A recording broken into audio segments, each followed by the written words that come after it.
Dobrodošli v podcastu Po desnem pasu. Danes, zdaj oziroma se nahajamo v Šiški, v Ljubljani.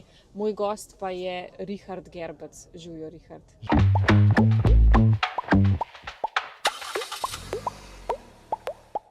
Živjo. V Dravljah se nahajamo. A je v Dravljah? Ja. Pardon, jaz sem pa ta del vedno tretirala za Šiško.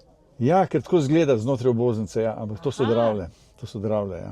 Ok, sem takoj videla, da si mečkan zastrigel z ušesi, ko sem rekla Šiška, pa sem... Ok, v redu, super, da si me popravil. Vse zgodi, ja, jaz pač Moramo biti natančni, ne tako kot Golob. Ja, to pa res, to pa res, ne smemo biti površni. Zdaj ti tudi kandidiraš v tem okraju za, se pravi, poslanca v Državni zbor, ne, na listi SDS. Pa me zanima, zdaj, kdaj je prišla ta točka v tvojem življenju, da si rečeš, evo, zdaj grem pa jaz v politiko, kjer zdaj konec koncev tudi kandidiraš za poslanca, in kaj si recimo počel prej?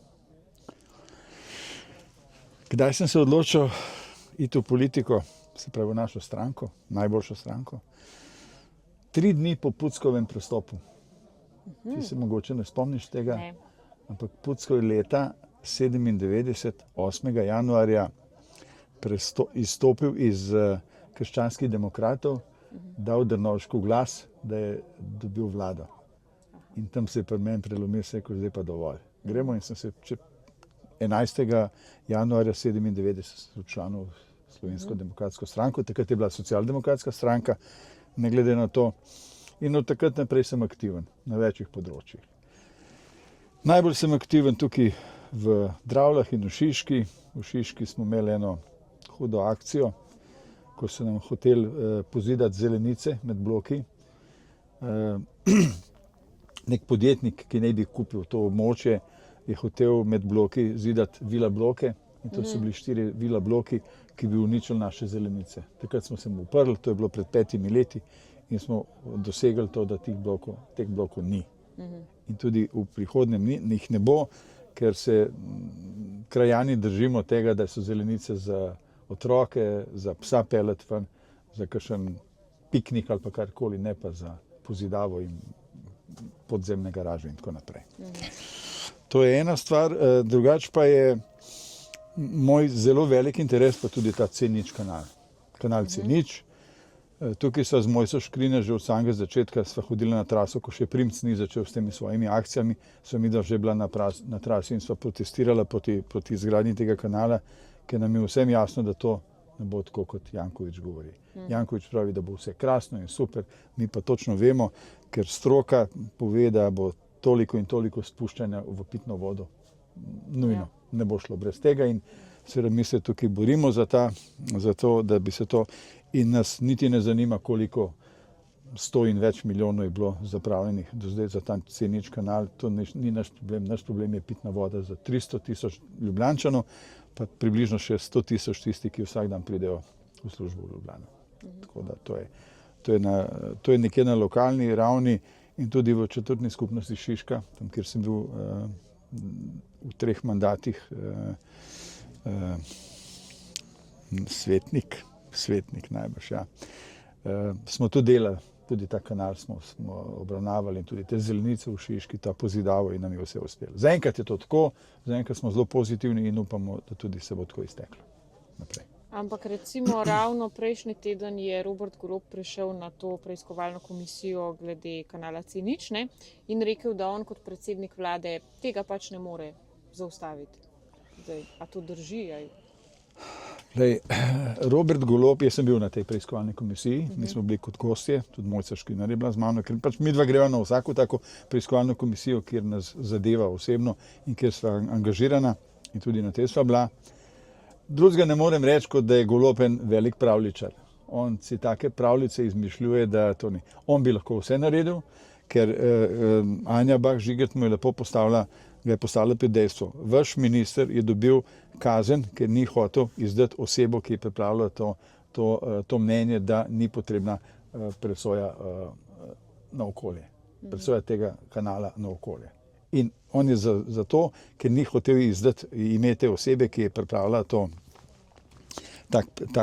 tako mnenje, In je on rekel, nimam jaz nič s tem. Ni res. On je recimo šef temu ministru in on bi lahko ukrepal na kakršen koli način. Tudi v skrajnem primeru bi ga lahko odstavil zaradi tega, ker je to zelo huda zadeva, da se take stvari ne dajo vrniti, ampak da se jih prikriva. Zakaj je treba prikrivati ljudi, ne vem. Pa v bistvu je bilo celo tako, ne, da je prejšnja vlada ta projekt zaustavila, ta aktualna vlada ga je pa seveda omogočila njegovo nadaljevanje. Ne, tako da vlada, ki smo jo imeli pred letom 2022, se pravi naša desna vlada, je ustavila ta C0 kanal in ne samo ustavila, 100% so glasovali proti temu kanalu v parlamentu. In potem zamenjavo vlade, zadeva stekla naprej in zdaj gre pač, kakor gre. Ne. Mi smo pripravljeni v končni fazi tudi osebno iti na traso kanala C0 in ustaviti to gradnjo s svojimi telesi. Jaz si upam izpostaviti in ne bo mi težko. Sem tak borc, da bom to vedno naredil. No, to je lepo slišati, da se postavimo za tisto, kar je prav, pa konec koncev za naše zdravje, ne, se gre za zdravje ljudi. Jaz se še danes spomnim Roške, ko so Janši sodili. Spomnim se potem, ko smo se dobili na Kongresnem trgu, jaz večjo množico ljudi še nikoli nisem videl. Takrat nas je bilo približno 30.000 na Kongresnem trgu in veličastno. In potem smo isto leto, smo imeli še, ne mislim, da nekje novembra, tudi na takratnem, že bil Trg Republike, tudi eno tako veliko zborovanje med sneženjem. Takrat, pa tudi konec koncev sem bil vztrajnik od prvega dneva, ko je Janša bil zaprt na Dobu. Od prvega dneva smo se zbirali pred sodiščem in smo pač protestirali smo proti temu in čez pol leta nam je uspelo, da so ga spustili in da je potem tudi bil oproščen vsake krivde. Tako da važno je vztrajati. Vedno, vztrajniki. Ja. To ime mi je tako prisrčno, vztrajniki. Res smo bili vztrajniki, ker smo vztrajali. Najprej smo se, mislim, da smo se 2 meseca vsak dan dobili pred sodiščem. Vsak dan. No, potem smo šli pa enkrat na teden, ampak rezultat je bil na koncu zelo pozitiven in evo, že zdaj dobim kurjo pot, kaj to govorim. Ja, verjamem, da so to prav taki posebni spomini, ne, ki jih nosite v srcu. Zdaj pa mogoče, če greva še malo nazaj na današnji čas, imate kar eno tako čudno situacijo zdaj v Ljubljani, dobro tam v Štepanskem naselju, s temi parkomati, dovolilnicami. Ne. Župan Janković nekako ni pripravljen na nikakršen dialog in ne vem, ali to kaže na to, da se mogoče njegova vladavina izteka. Spomnim se dogodka, ki se je zgodil decembra, ti harmonikarji, ki so bili v Ljubljani. Ja. Ker je bil slučajno blizu mene Planet TV, sem jih takole opazoval in novinarka videla, da jo opazujem in je prišla do mene, če bi rad kaj povedal. Seveda, vprašajte. In me vprašala, če sem kje videl svojega župana tukaj med temi ljudmi. Enostavno se rekel, oprostite, to ni moj župan. Moj župan bo mogoče, upam, da bo moj župan drugo leto, konec drugega leta. Tisti bo moj župan ali pa županja, tale pa ni moj župan. Tako da, ja, on je en poseben človek, ima povezave na gor, zelo močne do Goloba, do Kučana, to se ve. Ja, to so stari prijatelji, ne, še iz pozitivne Slovenije. Tako, in tukaj v bistvu tudi denar igra svojo vlogo, ne. Vsi so za to nagrajeni, kar počnejo in kar govorijo. Tako da jaz si res srčno želim, da po teh 5 mandatih odide. Ne?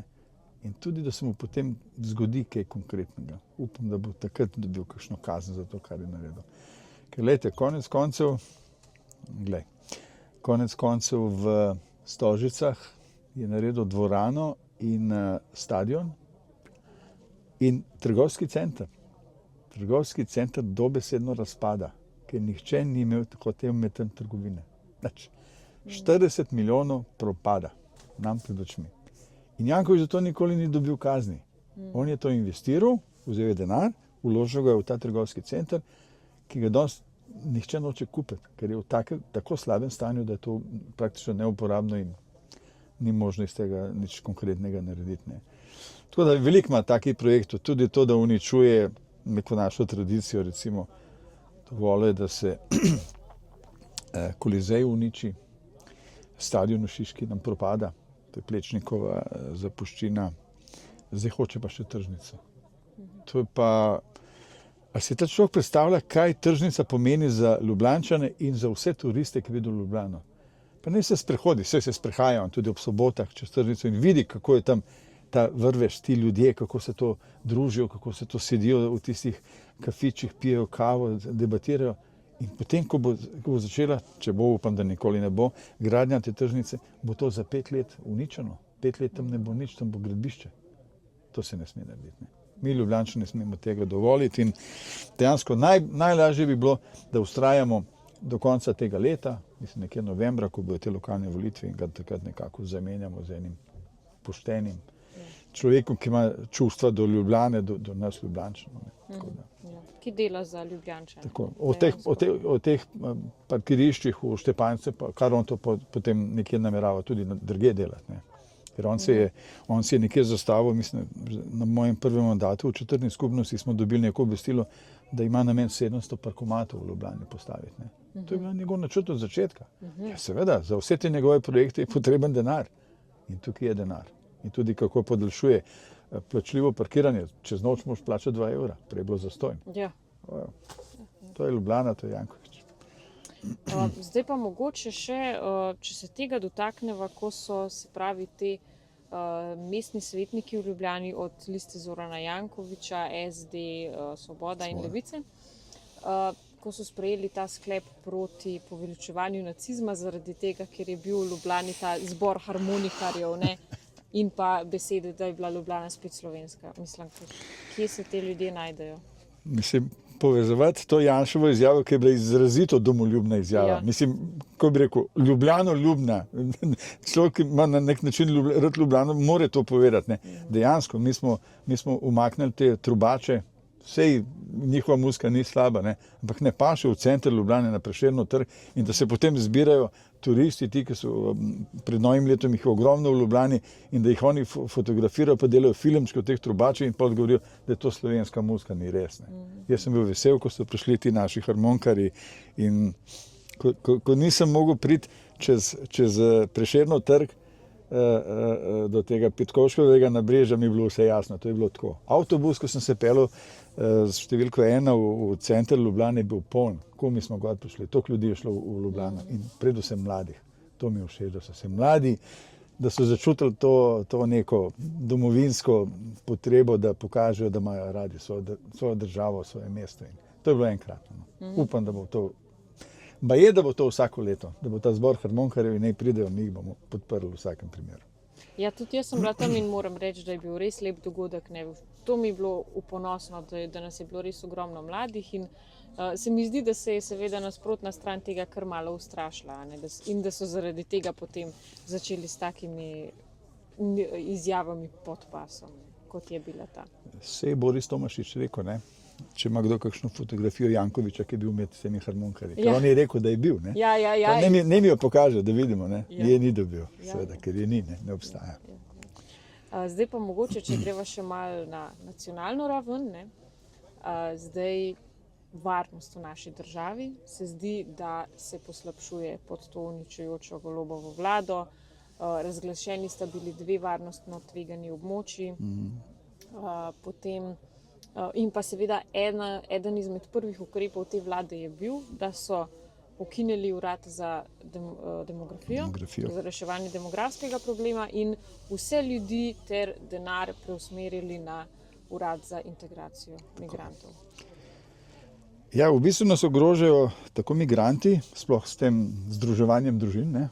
Se pravi, on pride sem, čeprav nima še nobene službe ali pa nič konkretnega dela, ima po nekem času pravico še tvojo družino pripeljati. In to je potem sociala. Ja, oni so to skrajšali iz 5 let na 1 leto. No, vidiš, to je katastrofa. To je ena, druga zgodba so pa Romi, ne?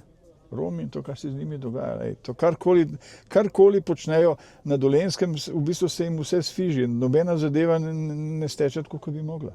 Ne. Zdaj so se spravili na te Rome, ki imajo tam po 5 tisoč evrov neplačanih kazni in tako naprej. In zdaj enostavno mu vzamejo ves denar in dejansko njegova družina in prisilijo ga v kriminal na nek način. To ne bi smeli delati. Ne. Tukaj bi mogli biti zelo z nekim občutkom. Ne. Res je, da so oni problematični, glede vsega obnašanja, glede tega, kar počnejo po trgovinah in tako naprej, da ne pošiljajo otroke v šolo, ampak to je treba nekako v nekem daljšem časovnem obdobju urediti. Ne pa kar nekaj, hop, zdaj pa 5000 in potem mu vzameš ves denar. In on nima več sredstev za preživetje. Kaj bi delal? Gre v kriminal nazaj. Ne. Tako da to je treba urediti, ta Šutarjev zakon, to je čista, to je zgrešeno bilo. Sploh, da so ime dali po temu revežu, ko so ga Romi ubili tam. Ne. Ja, Robert Golob je rekel, da bi on problem ilegalnih migracij reševal na ta način, da se jih legalizira. Ne? Ja. Najlepša hvala za ta pogovor, Richard Gerbec, in pa seveda vso srečo tudi na prihajajočih volitvah. Glej, Karin, jaz vem, da je Ljubljana zelo, zelo, zelo leva. Res. Tudi tako, kot ti kandidiraš v centru, jaz kandidiram v Dravljah, moj so v Šiški. To so, koliko je možnosti, da tukaj trudili se bomo maksimalno, ker bistvo je večje, ko bomo število glasov dobili na nivoju države, več bo poslancev v parlamentu. In zato bomo delali in garali v naših območjih, kolikor se bo dali. Jaz sem že to so moje že 4. volitve, ko delam od vrat do vrat in imam v malem prstu od vrat do vrat. Res. Jaz sem recimo v prejšnjih volitvah sem imel sam 900 obiskov od vrat do vrat, ko se srečaš s človekom, se pogovoriš z njim. Ne? Moja skupina pa skupaj 1200. Ne? To je lepo število in upam, da jih bo zdaj še več. No, jaz v uspeh ne dvomim, jaz tudi mislim, da smo v takih prelomnih časih, kjer so možni tudi preobrati v najtežjih okrajih. Tako da pustimo se presenetiti. Ne? Upajmo. Jaz pa tebi privoščim v centru, da dosežeš čim več. No, hvala lepa. In tudi ti bi bila idealna za parlament. Hvala lepa. Ja. Hvala lepa. Tudi jaz tebi želim vso srečo. Hvala tebi.